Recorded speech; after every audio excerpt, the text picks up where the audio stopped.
When it comes to musical legends, we always think of Sir Paul McCartney.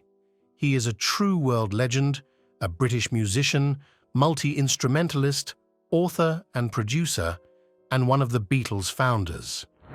After the collapse of the band, he began a solo career and founded the group Wings, which reached the pinnacle of success in the 70s.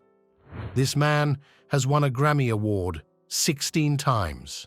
Sir Paul McCartney has been included in the Guinness Book of Records many times, in particular as the most successful contemporary composer.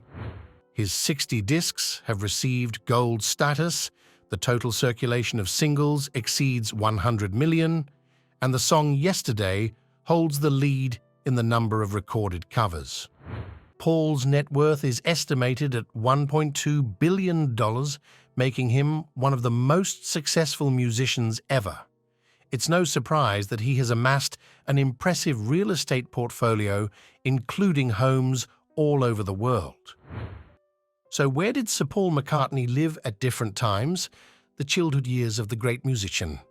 Sir McCartney told reporters that his family moved frequently during childhood, and the first house he remembers living in was at 72 Western Avenue in the Spikke area of Liverpool, England.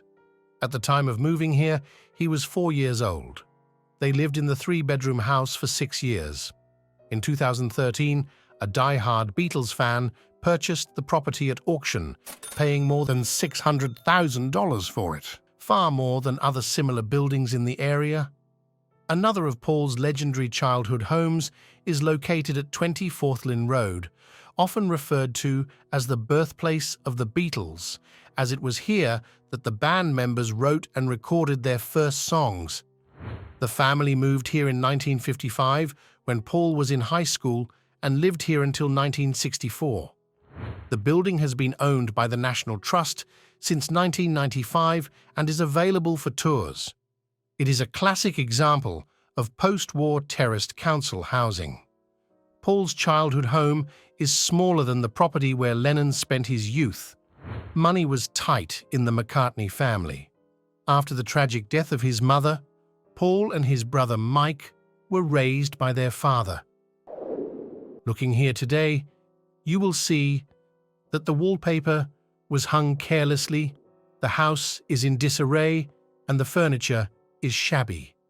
Everything was the same when the McCartney family lived here.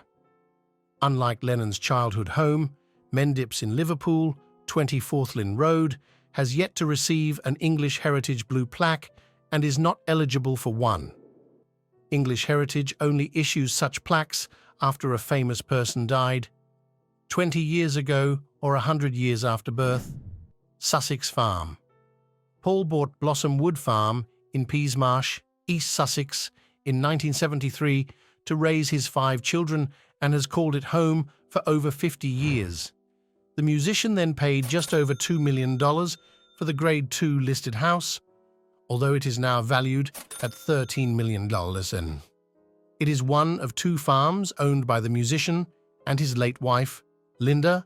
The second is located in the Mull of Kintyre in Scotland.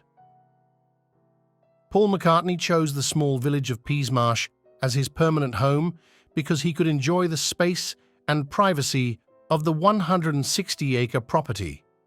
Famous musician grows many crops on his farm, including wheat, rye, and peas. He also has a spruce tree on his estate, which was given to the bassist by George Harrison shortly before he died in 2001, and in an interview, Paul says he believes George's spirit lives on in the village. Paul McCartney and Courtney Love's mansion. For many decades, the great musician was interested in social life, so McCartney and his late wife, Linda Louise McCartney, bought the Hollywood Hills home of rock singer and actress Courtney Love in 2001, worth $4 million. The French country-themed property sits on nearly 2 acres. According to the Los Angeles Times, the family bought it only because Paul was tired of constantly staying in hotel rooms when he came to Los Angeles. This house has its history. Its first owner was Hollywood actress Ellen DeGeneres, but in 1997, it came into the possession of Courtney Love. A few years later, the singer decided to sell it because she moved to live in New York. Built in 1938 and recently renovated, it has a long gated driveway and stone walls.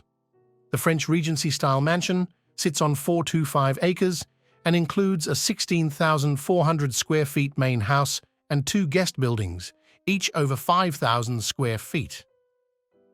One building has 2 bedrooms and a large cinema room, the other has 5 bedrooms for staff and an office. The grounds include a gatehouse, many old trees, a tennis court, and a swimming pool. Penthouse in Manhattan. One of Sir Paul McCartney's most expensive acquisitions is the triplex penthouse he bought in 2015 for $15.5 million in Manhattan with his third wife, Nancy Shevell. A luxurious 3-story penthouse located near Central Park on Fifth Avenue's famous Museum Mile. It has 4 bedrooms and 4.5 bathrooms. The house has a glass facade with 10 rooms and a 1960s feel. The building features luxurious marble floors, walls of mirrors, double-height ceilings, and a floating marble staircase that adorns the hall and gallery. The living room features 30-foot-wide floor-to-ceiling windows that offer lush views of the Central Park Reservoir and a wraparound terrace that spans the 40-foot width of the structure. The property was put up for sale in early 2022. In 2023, Paul McCartney announced that he sold it at a loss for $8.5 million. Paul McCartney's modest home in East Hampton.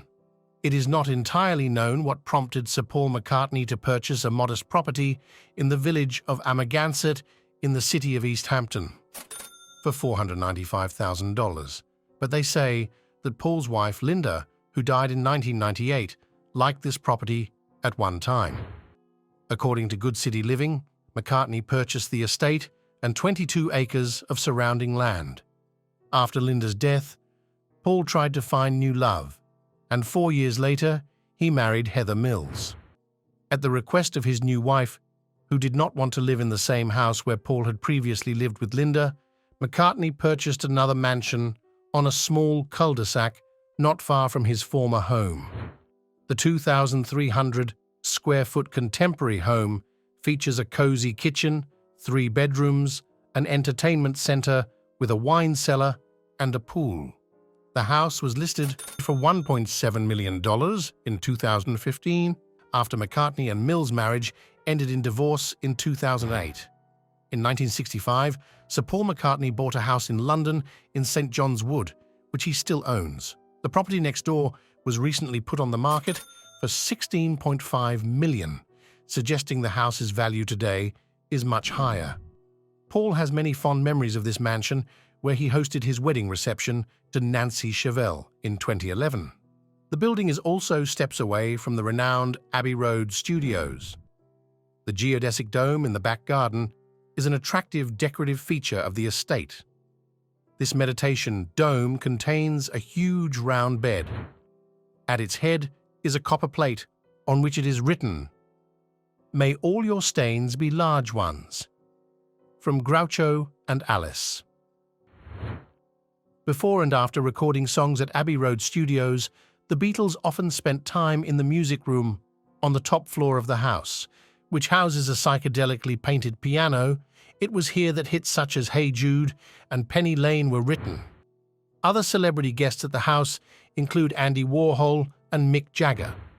Rumor has it that Rihanna, who appears with Paul in Kanye West's track 4-5 Seconds, has been here and has rented a mansion nearby for $16,000 a week. Sir Paul McCartney's ranch in Arizona. Paul and his late wife Linda purchased the 151-acre ranch in Tucson, Arizona in 1979. The private farm, located south of Reddington Road near the Tonk Verde River, was completely renovated in the 1980s. This ranch became the ideal retreat for the musician and his family at the height of his fame, often spending time here during the summer and spring months. Linda died in this house at the age of 56 after a difficult battle with breast cancer. Her family decided to scatter the ashes at Blossomwood Farm, but the memory of the former Wings keyboardist still lives on. Former Wings guitarist Lawrence Schuber told Closer in 2019 that John and Linda were soulmates. They connected with nature in every possible way as an antidote to fame and madness. He recalls that the life together of these creative individuals was in perfect balance. Each of Paul's homes holds a special place in his heart, as he wrote many of his songs in the quiet and comfort of his home. And we hope that Sir Paul McCartney will delight us for a long time with his creativity. After taking a look at Paul McCartney's houses, what are your thoughts?